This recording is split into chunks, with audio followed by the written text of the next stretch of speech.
decir que se ha enquistado en la raza humana una idolatría hacia el árbol de la ciencia del bien y del mal, y que para la obediencia natural parece lógico que se pueda comer de los dos árboles a la vez, pero el Creador dice que no. ¿Qué está ocurriendo ahí? Es que la obediencia natural puede efectivamente, al definir el bien y el mal, también buscar soluciones mejores para el tema de seguir sobreviviendo, pero sin necesitar de Dios. En cambio, en el árbol de la vida requeriré una obediencia a la fe, que requiere un reconocimiento de la sabiduría, de la toda potencia y la existencia del Dios Altísimo. Y hoy es lo que está ocurriendo en el devenir de la historia. ¿A quién le interesan los primeros mandamientos dados por Moisés? O a la frase que la sintetizan, en donde Jesús dice: amarás al Señor tu Dios con toda tu mente, con toda tu fuerza y todo tu espíritu, y ver eso medianamente escrito, según la obediencia natural, en 4 mandamientos. Los otros 6 estarán hablando efectivamente de mi relación con el prójimo. Esta obediencia natural versus obediencia a la fe se entreteje en muchos de los momentos en que Jesús convivió con sus discípulos y con las distintas personas de los pueblos que él visitó. Tenemos ejemplos preciosos para ver cómo actúa la obediencia natural y la obediencia a la fe. Tenemos el ejemplo del apóstol Pablo. Él, con obediencia natural, ¿qué es lo que hacía? Trabajaba para la élite espiritual de la época, persiguiendo a los cristianos, creyéndose un buen hombre de Dios, y que leía las escrituras judías, los libros autoritativos del Tanaj. Ese era Pablo. Y con cartas que le daban las autoridades del Sanedrín, iba tras los creyentes que iban tras la obediencia a la fe. Ahí vemos una obediencia persiguiendo a otra, una obediencia religiosa persiguiendo a otra espiritual, una llena del Espíritu Santo y otra sin Espíritu Santo. Pablo reconocería y diría que lo hizo por ignorancia, y en sus 14 cartas se vería el error que él cometió y cómo se entregó de lleno y dejó todo. Y pareciera que caló profundo el mensaje de Jesús, porque Jesús personalmente habló con él y lo preparó, ungido de su espíritu, para que predicara, diciendo: instrumento escogido me es este, para que predique el evangelio del reino de Dios. Y ahí están sus cartas, escribiendo en los distintos lugares, en todos sus viajes misioneros, y que han llegado hasta el día de hoy. Y él fue un hombre que tuvo que ser bautizado de agua y de espíritu para la misión que Jesús vino a hacer esta tierra: predicar el evangelio del reino en un reino corrupto, en ciudades corruptas, con hombres corruptos. Corruptos en el sentido y en la dimensión que no quieren saber nada del Dios viviente. Y tendremos epístolas preciosas, y tenemos una que es conflictiva, que algunos dicen que no es de Pablo, porque todas las cartas comienzan yo, Pablo, y Hebreos no comienza así.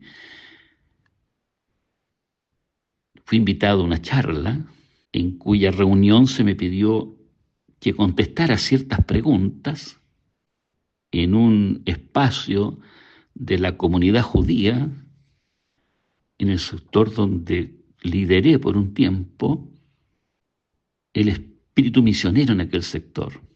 Y recuerdo que en esa instancia se quería intentar entender por qué este respeto hacia la ley de Dios en un creyente cristiano. Y recuerdo que el líder espiritual en aquella ocasión, en una mesa redonda con varias personas, me dio una excelente y calurosa bienvenida. Yo no sé si fue calurosa o un balde de agua fría, porque el consejo con el cual él comienza, el rabino expresa y me dice: mire, hermano, lo hemos invitado para que en unos 15 minutos, no más, usted nos explique por qué hay congregaciones que respetan la ley de Dios y siguen a Jesucristo. Y una pregunta que yo decía: ¿cómo? Si son estudiosos, ellos saben por qué, pero querían escuchar a alguien y hacerle preguntas a eso. Pero el balde de agua fría viene cuando se me dice: mire, pero queremos que usted nos hable no usando las cartas de Pablo, porque nosotros entendemos muy bien quién es él, un impostor. Interesante. Y tampoco quiero que nos hable por las otras cartas, que son las de los evangelios y de los apóstoles que escribieron el resto de las 13 cartas siguientes que completan el Nuevo Testamento. Entonces, cuando a usted lo invitan y piden que hable, sabiendo que usted es una persona que ama al Señor Jesús, y le dicen que no necesita 27 cartas para explicar por qué un cristiano, porque ya es un impostor el personaje principal, entonces, ¿por qué ustedes van a respetar el tema principal nuestro, que es la ley? Así que lo de la calurosa bienvenida se transformó en un témpano en un momento, y es ahí donde yo creo, estoy hablando de la década de el 90, o sea, un montón de años atrás, estoy hablando de más de 30 años atrás, pero estuve en ese escenario, con un señor no bautizado, cristiano, pero que amaba al Señor Jesús, pero no quería compromisos con ninguna iglesia, y él decidió acompañarme. No voy a contar lo que ahí ocurrió, solamente la introducción. Yo dije: mire, no necesito el Nuevo Testamento para explicar que Jesús es el Señor. Y yo andaba con una Biblia, que hoy día es la Biblia que tiene más errores, según los estudiosos, más de 26.000 errores, una Reina Valera, y con esa Reina Valera equivocada, para muchos exégetas del mundo de hoy, dije: bueno, voy a tomar la hermenéutica de Jesús. Cómo Jesús tomó las enseñanzas y, sin sacar ni prescindir de ninguna de las páginas y citas del Antiguo Testamento, simplemente diciendo que Él vino a cumplir para redimir, a mostrarnos el Evangelio del reino y a hablar que este reino estaba en el Tanaj. Y con todo respeto tuve que decir lo que exclamó Esteban, que el reino fue una utopía porque nunca lo cumplió la nación de Israel. Y con mucho respeto entré a las profecías y expliqué el clima del profeta Daniel con una simple profecía que todo el mundo le enseña, que al final vendría el reino de los cielos. Y los 15 minutos se transformaron en 40, un silencio y un respeto. Dije muchas cosas, pero ahí comprendí que los hijos de Dios y los que aman al Señor Jesús, lo que estamos haciendo es reivindicando un reino que la nación de Israel jamás ha instaurado en esta tierra, ni la instaurará a menos que nazca de agua y de espíritu, porque no lo va ni a ver, ni va a entrar en ese reino, si no nace de agua y de espíritu, que fue lo que le dijo Jesús a Nicodemo, un principal. Así que es vital hacer un alto de que la obediencia natural de la nación de Israel no alcanza la medida ni el estándar para edificar ciudadanos para ese reino, y las iglesias tampoco.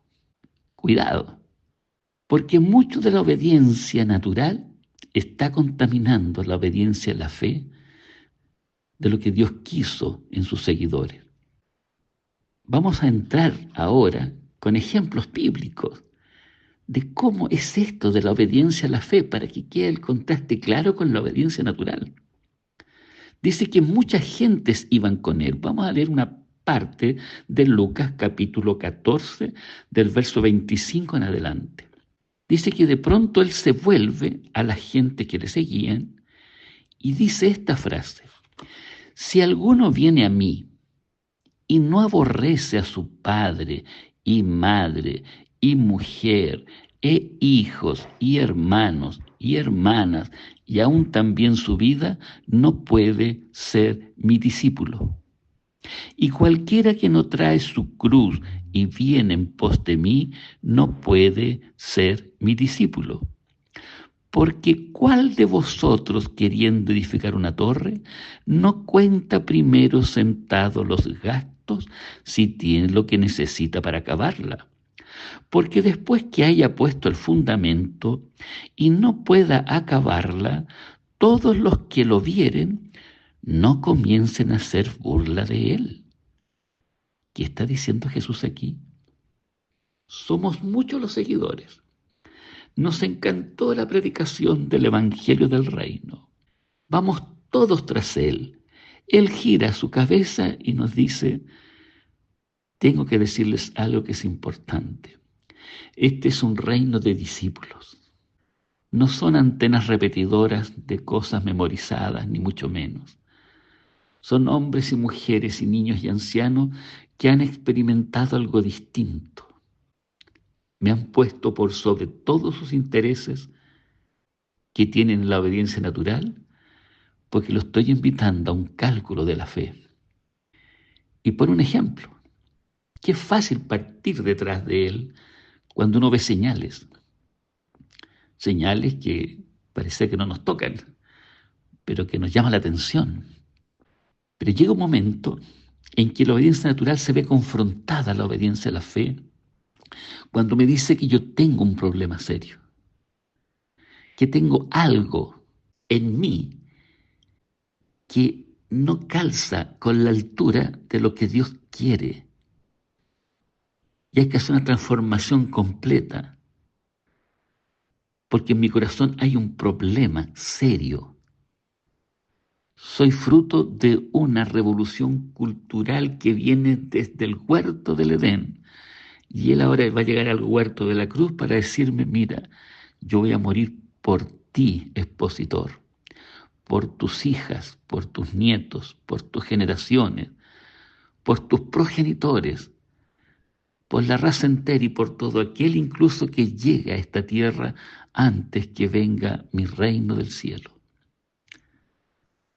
Es una obra que debo trabajar en la conciencia y los voy a habilitar.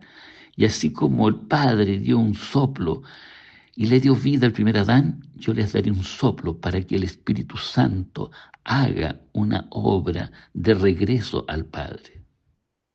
Interesante. Y por eso que la ley, esta ley, que puede obedecerse en ciertos márgenes con la obediencia natural, y de hecho nos dejó un testimonio, el príncipe rico. Él fue el que le dijo: ¿qué debo hacer para estar en este reino tuyo? Para heredar en este reino la vida eterna.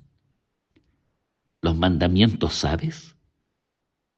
Uno puede saberse los mandamientos, pero antes de leer los mandamientos que me llevan a amar a Dios con toda su mente, con toda su fuerza, con todo su espíritu, acá me está pidiendo que si yo voy a ser su discípulo y voy a obedecer sus mandamientos, pero si no hago un cálculo previo y voy a poner un falso fundamento, y cuando voy a mitad de camino no vaya realmente a producir burla en los que me rodean, porque van a decir, mire, este hombre comenzó a edificar en la fe y dio 2 pasos y se derrumbó. Porque hay un cálculo que dice que yo debo traer su cruz y con su cruz voy en pos de él. Esto de seguir su cruz y dejando atrás todo por el evangelio del reino fue lo que le faltó al príncipe que sabía los mandamientos y que fue educado desde niño en aquello. Pero cuando hay situaciones en la vida que uno debe jugársela sin vergüenza, sin miedos ni temores, y decir que yo soy un hijo de Dios y poner el alto estándar de su reino, y que en un proceso, desde un mismo comienzo en la renovación del bautismo de agua y de espíritu, yo entro en un proceso distinto en donde empieza a dolerme el dolor humano. Y no solamente eso, empieza a dolerme muchas cosas que yo llevo dentro de mí, que fueron las que le dieron muerte al Señor Jesús. Porque Jesús es el que me va a decir que me conoce y que dentro de mí están todas aquellas cosas que hoy día la ciencia, entre comillas, ha querido ponerle estudios y nombres para ocultar y con alguno que otro remedio intentar calmar o hacer algunos estudios interesantes, como ahora está de moda la ingeniería genética, buscar en ella qué parte de esta molécula en donde está el ADN erró para que acontezcan estos instintos asesinos, estos intentos de robo, estos intentos de desviación sexual, porque hay que buscar una causa para decir que esto es una causa biológica, que se nace con él. La causa biológica es una. Todos hemos errado el camino. Todos nos hemos desviado. Cada uno ha hecho lo que bien le parece. Hemos distorsionado el concepto del amor, de la libertad, de la vida. Todos somos culpables. La soberbia, los malos pensamientos, los homicidios y una larga lista. Jesús dirá que eso es lo que hay en el corazón. Esa es la fuerza de gravedad que nos tumba a tierra.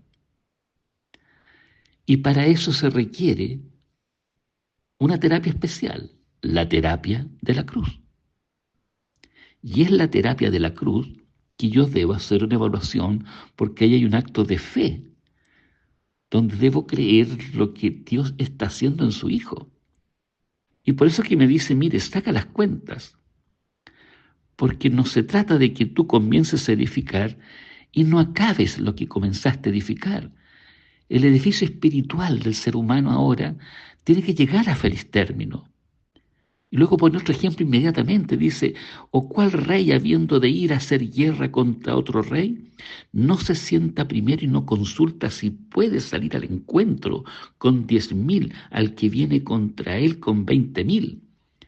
Hay unas cuentas de fe que uno tiene que hacer al partir en esto de la obediencia a la fe, que no lo hace la obediencia natural.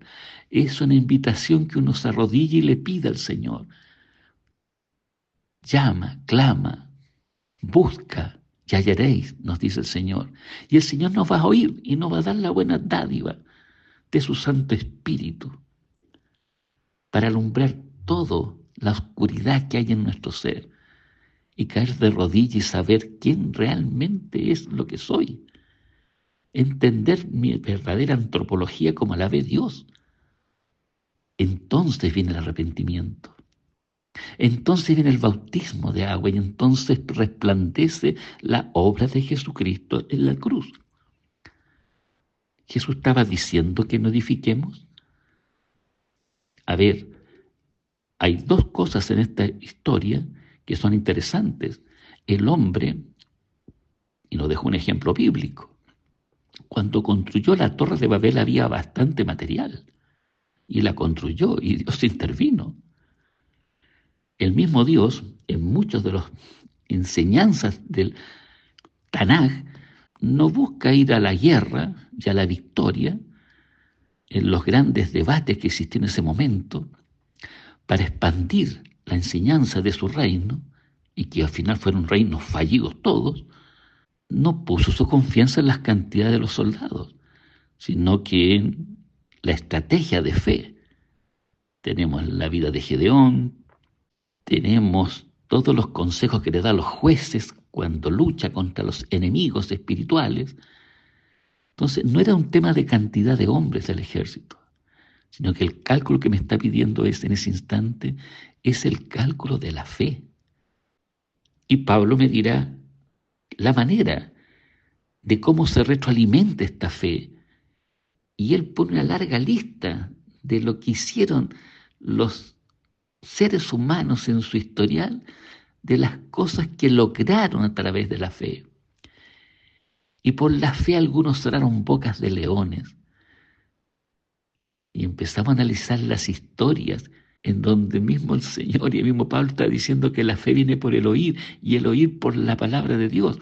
La palabra de Dios, todas las historias que tienen, nos llevan a un suceso límite, a una escenografía especial, extrema, en donde los seres humanos tienen que creer que el Padre intervendrá.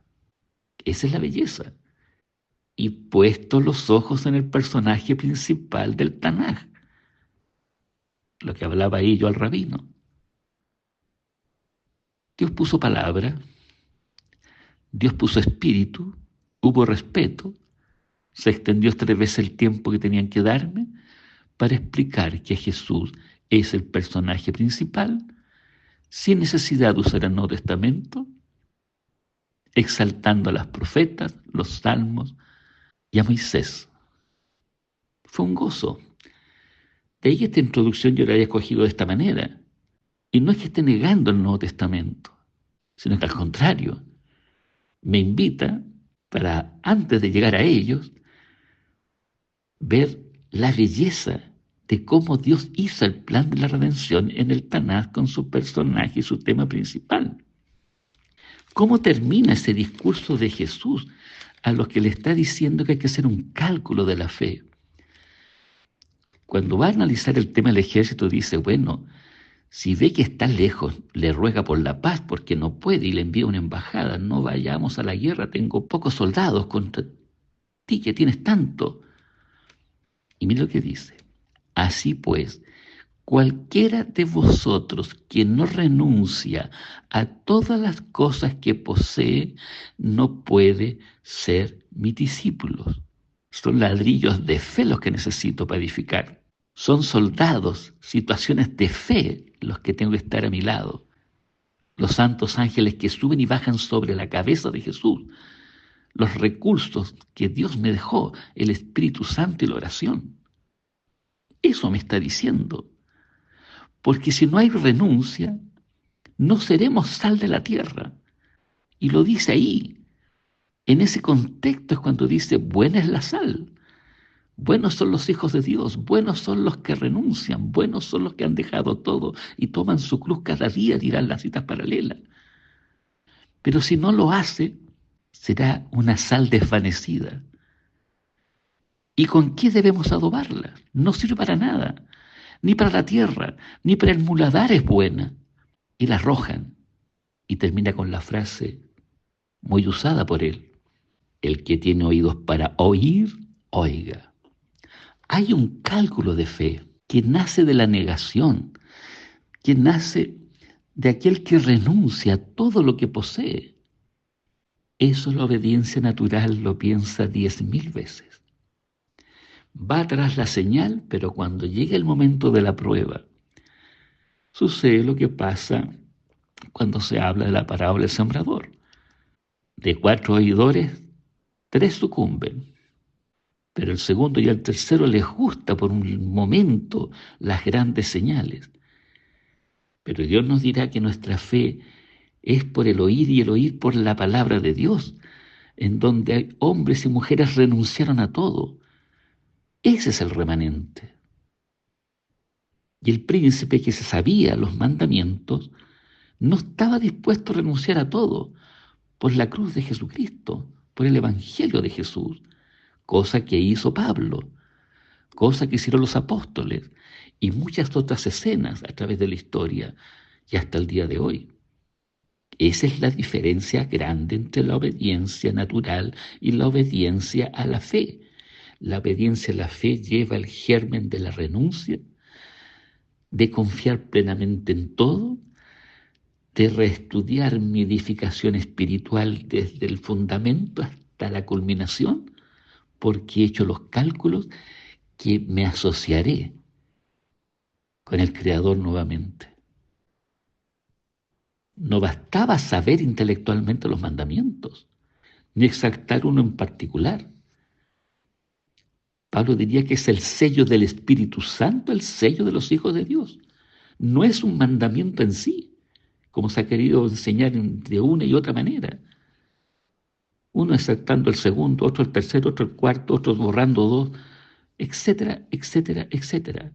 Es el Espíritu Santo el que hace, y sería lindo retomar todo el libro de Hebreos, de lo que significa seguir y poner todos nuestros ojos en el autor y consumador de la fe, porque toma la ley y la graba en el corazón, pero si no hay renuncia, sigue siendo una lectura de obediencia natural. Continuaré con otras escenas de ver cómo los ojos son abiertos cuando se tiene la fe en el Señor Jesús, y que no tiene nada que ver, como dijo la serpiente, que serán abiertos cuando come del árbol de ciencia del bien y del mal.